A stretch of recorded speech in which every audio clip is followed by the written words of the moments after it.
Hey guys, it's Tino back with another video. It's time when we're finally here with our predictions for WWE Crown Jewel 2025. Again, now also in Australia this time, I think that's the one big thing because obviously I guess they can't do anymore in some way, at least this year. There's still like a war going on over there.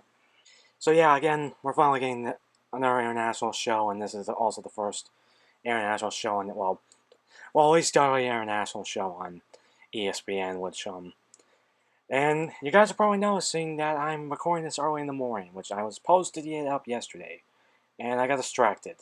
It was between more rivals and just my usual distraction, getting distracted self. And you kind of get the point, but yeah, there's not really. This match is actually pretty stacked. There's only 5 matches, but it's pretty stacked. We got act again.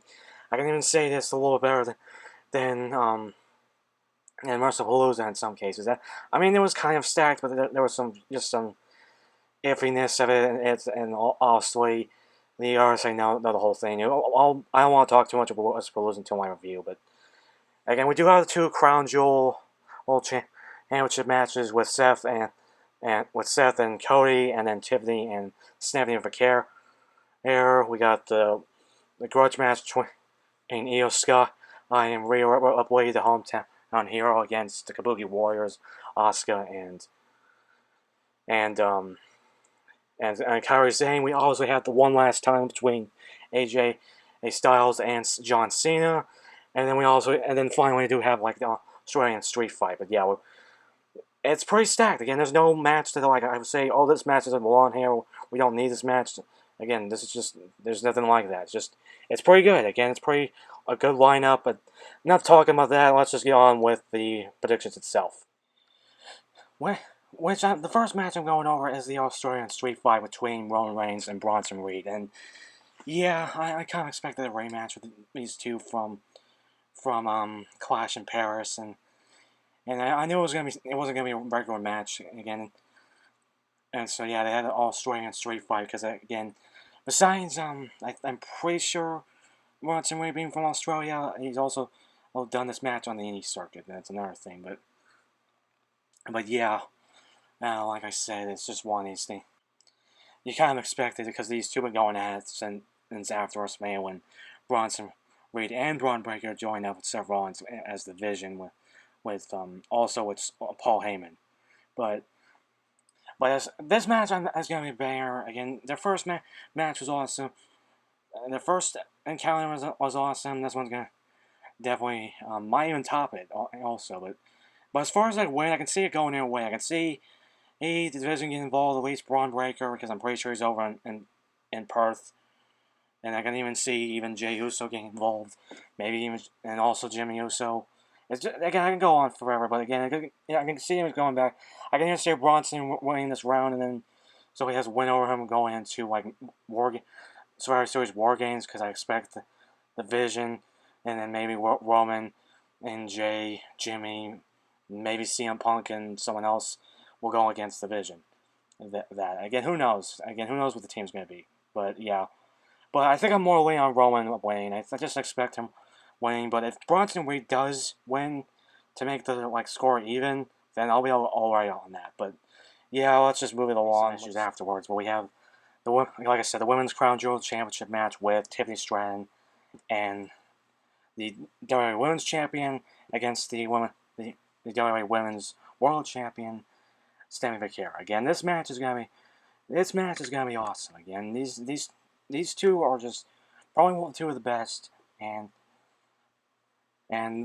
this match is just gonna be epic. Like I said, it's just so many moments, so many spots, so many goods, and then like I said, but as far as I think is gonna win this match, it can go either way. I'm just more leaning on Stephanie Vaquer because I don't see her losing. I mean, but I also don't mind if Tiffany Stratton wins the belt. It's just one of those things. It's not like last year where we had like two people that I didn't like Liv and Nia. I was just picking the person I didn't hate the most.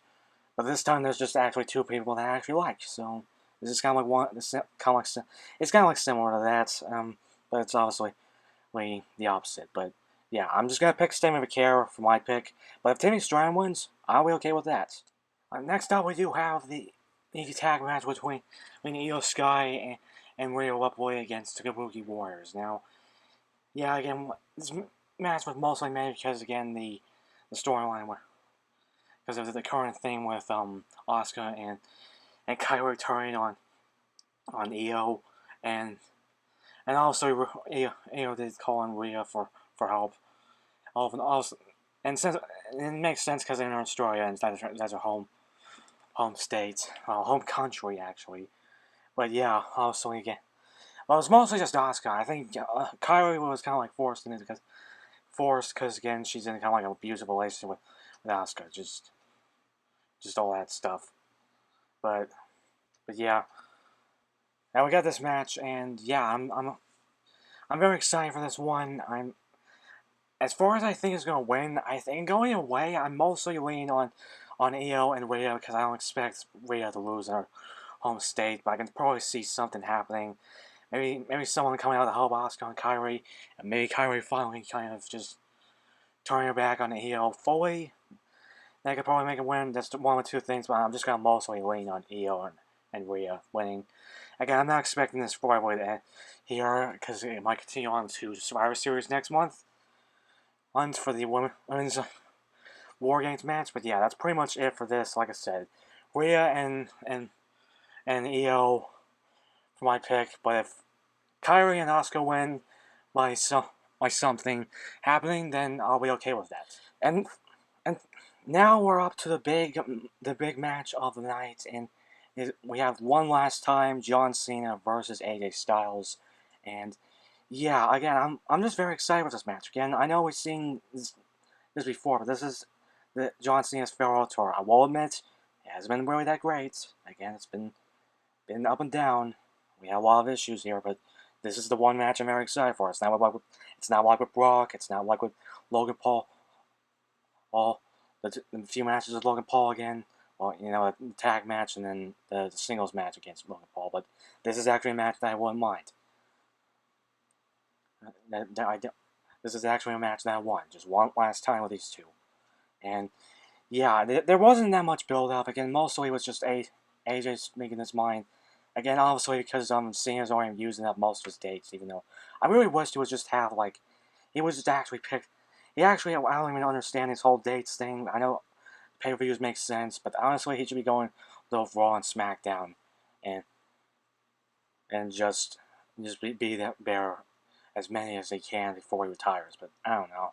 I don't know who really does the planning for this. But as far as I think it's going, Cena. I feel like this one last time Cena is gonna win. Again, AJ's won a few times, like honestly, I think he won like 2 times. I think, and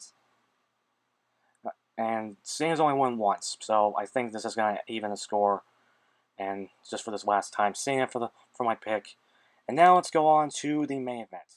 And then finally, we do have the main event, which is for the Men's Crown Jewel Championship, with the WWE Undisputed Champion Cody Rhodes going against the WWE World Heavyweight Champion, the Visionary, Seth Rollins. And yeah, like I said, it's just a really big match. We got just Cody versus Seth 4.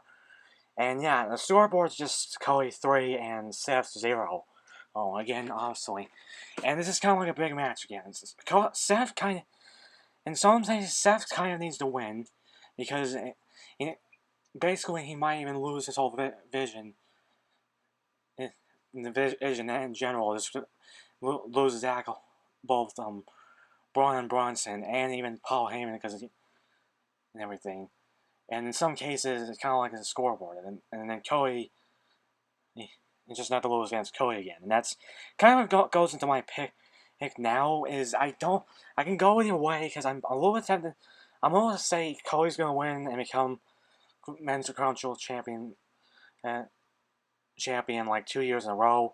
And then there's also the other side, which I think Seth might actually win this also because maybe the division might get involved, but probably. But it's just one of those things where I'm just kind of it can go either way, and I'm still. And this match is going to be awesome. Again, there are 3 matches beforehand was just awesome. I will say the second match ended well with a roll up and everything, But the WrestleMania match was awesome. Even the Hell in a Cell match where Cody tore his pec and went into the match with that torn pec was just awesome. Also, again, like I said, and this one's gonna be phenomenal. And honestly, I don't even care when wins that much. I'm just gonna pick Cody, but if Seth wins, I'll be okay with it. Like, it's just one of those things which either way, whoever wins, this match is gonna be awesome.